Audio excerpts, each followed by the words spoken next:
हाँ जी बेटा, अज आपां दा टॉपिक है मोडाल्स।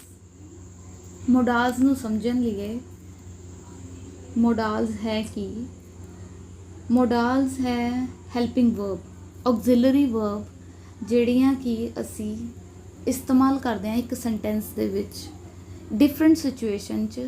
लेकिन ਜਿਹੜਾ मोडाल है ਅਸੀਂ कित्थे इस्तेमाल करते हैं एक वर्ब की फॉर्म तो पहला। हुण आपां ने देखना है कि एक सेंटेंस दे विच वर्ब की फॉर्म का की रोल है।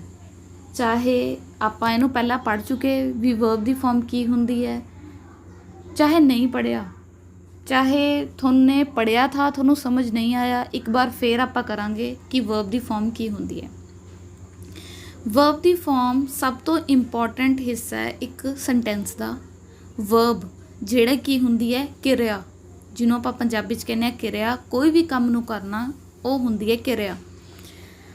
फॉर एग्जाम्पल आपां लै लो हसना, खेलना, कुदना, खाना, पीना, कोई भी काम करना। हुण इंग्लिश चो दी एग्जाम्पल है लिसन, सुनना। लिसन की फर्स्ट फॉर्म हो गई, सैकेंड फॉर्म हुंदी है लिसनड, थर्ड फॉर्म हुंदी है लिसनड।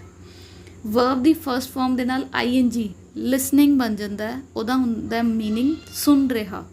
ठीक है, इस तरह थोनू एक सिंपल वर्ब की फॉर्म दे नाल क्लीयर हो गया कि वर्ब की फॉर्म की हुंदी एक सेंटेंस च, कोई भी किरिया हुंदी है वर्ब की फॉर्म। हुण आ गया आपां कोल नैक्सट मोडाल्स। मोडाल्स की हैं ऑक्सिलरी वर्ब, कोई भी हैल्पिंग वर्ब जिहड़ी एक असीं सेंटेंस दे विच यूज़ करदे हां, लेकिन एक किस सिचुएशन लिए आपां यूज़ करदे हां। जद असीं किसे नूं कमांड दिंदे हां, किसी नूं रिक्वेस्ट करते हैं, किसी नूं कोई परमिशन लैनी है, कोई प्रोबेबिलिटी किसी तरह की संभावना लिए, कोई ओबलीगेशन किसी तो कोई चीज़ जब असीं एक्सपैक्ट करते हैं भी वो इस तरह करूगा ओबलीगेशन, तो उत्थे हुंदे आ मोडाल्स यूज़। हुण मोडाल्स किहड़े किहड़े हैं? Shall, will, must, may, might, can, could, should, would, need, ought to. ये मोडाल्स हुण साने किस तरह इस्तेमाल करने हैं? हुण ये देखो, हुण एक सेंटेंस है यू डू दिस। हुण आपां नूं ये क्लीयर है कि इहदे च डू वर्ब की फॉर्म है, तुसीं ये करदे हो। डू वर्ब की फॉर्म है, हमेशा वर्ब की फॉर्म के अगे लगेगा मोडाल। मोडाल किहड़े किहड़े हैं आपां नूं सामने बॉक्स च नज़र आ रहे हैं। मोडाल यूज़ करने हैं। फॉर एग्जाम्पल आपां यूज़ करते हैं must, you must do this, थोनू ये करना पवेगा या थोनू ये ज़रूर करना चाहिदा है। ठीक है, इस तरह जिहड़े हैं मोडाल्स यूज़ करते हैं असी। ये जिहड़े मोडाल्स हैं सब तो पहला असी कमांड लिए किवें यूज़ करते हैं, किसी नूं कमांड देण लिए जिहड़ा मोडाल का इस्तेमाल हुंदा है वो किहड़े किहड़े हैं? Must, shall, will. Student must come in uniform, command देना, किसी नूं ऑर्डर देना, लेकिन धौंस जमाना नहीं हुंदा, ये ऑफिशियल ऑर्डर लिए इस्तेमाल करते हैं। Student must come in uniform, students नूं की है यूनीफॉर्म च आना चाहिए। The state shall provide free education to children, आपां नूं पता है भी असी आई और वी दे नाल शैल इस्तेमाल करते हैं, लेकिन इत्थे की है स्टेट दे नाल शैल लगाया गया है, तो यह की है कमांड शो करता है।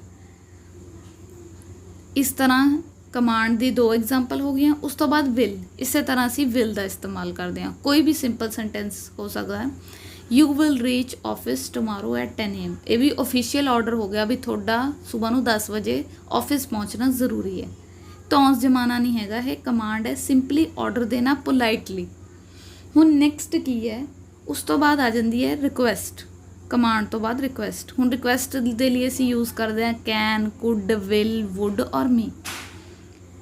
ये ध्यान च रखना है। हुण असी जिहड़ा कैन है वो सिंपल यूज़ हुंदा है, simple can I have a glass of water, कोई भी बड़ा छोटा उन्होंने कह सकते हैं असी।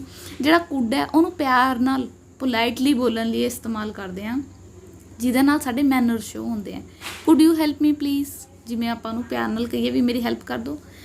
फिर आ जाता will you do this for me, ये सिंपल है। Would you like to have some juice, किसी नूं मतलब कुछ ऑफर करन लिए असी वुड का इस्तेमाल करते हैं पोलाइटली। फिर इत्थे आ जाता वर्ड पोलाइटली, प्यार नाल।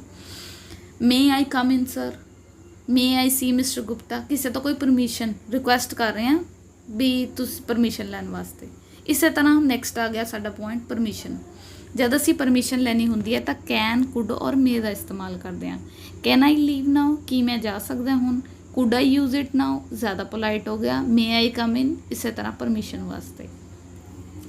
ਹਾਂਜੀ, ਨੈਕਸਟ ਆ ਗਿਆ ਪ੍ਰੋਬੇਬਿਲਿਟੀ। ਜਿਹੜਾ ਪ੍ਰੋਬੇਬਿਲਿਟੀ ਦਾ ਪੁਆਇੰਟ ਹੈ ਉਹਦੇ 'ਚ ਆ ਜਾਂਦੇ ਆ ਵੀ ਕਿਸੇ ਵੀ ਤਰ੍ਹਾਂ ਦੀ ਸੰਭਾਵਨਾ ਲਈ ਅਸੀਂ ਕਿਹੜੇ ਕਿਹੜੇ ਮੋਡਾਲਸ ਯੂਜ਼ ਕਰਦੇ ਹਾਂ। Shall, will, must, may, might, can, could, should, would, ought to. Anybody can mistake, ਕੋਈ ਵੀ ਗਲਤੀ ਕਰ ਸਕਦਾ ਹੈ, ਸੰਭਾਵਨਾ ਹੈ ਤਾਂ। The road could be blocked, ਹੋ ਸਕਦਾ ਰਸਤਾ ਬੰਦ ਹੋਵੇ, ਬਿਲਕੁਲ ਬਲੌਕ ਹੋਵੇ। ਇਸੇ ਤਰ੍ਹਾਂ ਇੱਕ ਹੋਰ ਐਗਜ਼ਾਮਪਲ ਹੈ, the clouds are dark so it may rain, ਕਿਉਂਕਿ ਕਾਲੇ ਬਾਦਲ ਛਾਏ ਹੋਏ ਹੈ ਇਸ ਕਰਕੇ ਹੋ ਸਕਦਾ ਬਾਰਿਸ਼ ਹੋਵੇ, ਸੰਭਾਵਨਾ ਹੈ। ਬਹੁਤ ਈਜ਼ੀ ਹੈ ਇਹਨਾਂ ਨੂੰ ਸਮਝਣਾ, ਮੋਡਾਲਸ ਨੂੰ ਯੂਜ਼ ਕਰਨਾ। ਸਿਰਫ ਇਹ ਹੈ ਕਿ ਤੁਸੀਂ ਇਹਨੂੰ ਅੱਛੀ ਤਰ੍ਹਾਂ ਸਮਝਣ ਦੀ ਕੋਸ਼ਿਸ਼ ਕਰੋ ਵੀ ਇਹ ਹੈ ਕੀ। ਹੁਣ ਨੈਕਸਟ ਹੈ ਐਡਵਾਈਸ। ਜਦ ਅਸੀਂ ਕਿਸੇ ਨੂੰ ਐਡਵਾਈਸ ਕਰਦੇ ਹਾਂ, ਕੋਈ ਸਲਾਹ ਦਿੰਦੇ ਹਾਂ, should, ought to, must, has to, have to ਔਰ ਹੈਡ ਟੂ। ਬਹੁਤ ਈਜ਼ੀ ਹੈ ਯੂਜ਼ ਕਰਨਾ ਕਿਸੇ ਨੂੰ ਐਡਵਾਈਸ ਦੇਣ ਲਈ। ਅਸੀਂ ਜਿਹੜੀ ਸਲਾਹ ਕਰ ਦਿੰਦੇ ਹਾਂ ਕਿਸੇ ਨੂੰ, you should work hard for best marks, you ought to serve your parents, you must read it because it is wonderful. Advice ਕੀ ਹੈ? You should work hard for best marks, ਤੁਹਾਨੂੰ ਕੀ ਹੈ, ਮਿਹਨਤ ਕਰਨੀ ਚਾਹੀਦੀ ਹੈ ਅੱਛੇ ਮਾਰਕਸ ਦੇ ਲਈ। You ought to serve your parents, ਵੀ ਤੁਹਾਡੇ ਤੋਂ ਐਕਸਪੈਕਟ ਕੀਤਾ ਜਾਂਦਾ ਵੀ ਤੁਸੀਂ ਆਪਣੇ ਪੇਰੈਂਟਸ ਦੀ ਰਿਸਪੈਕਟ ਕਰੋ, ਉਹਨਾਂ ਦੀ ਸੇਵਾ ਕਰੋ। You must read it because it is wonderful, ਤੁਹਾਨੂੰ ਇਹ ਪੜ੍ਹਨਾ ਚਾਹੀਦਾ ਹੈ ਕਿਉਂਕਿ ਇਹ ਬਹੁਤ ਜ਼ਿਆਦਾ ਰੋਮਾਂਚਕ ਹੈ, ਵੰਡਰਫੁਲ ਹੈ।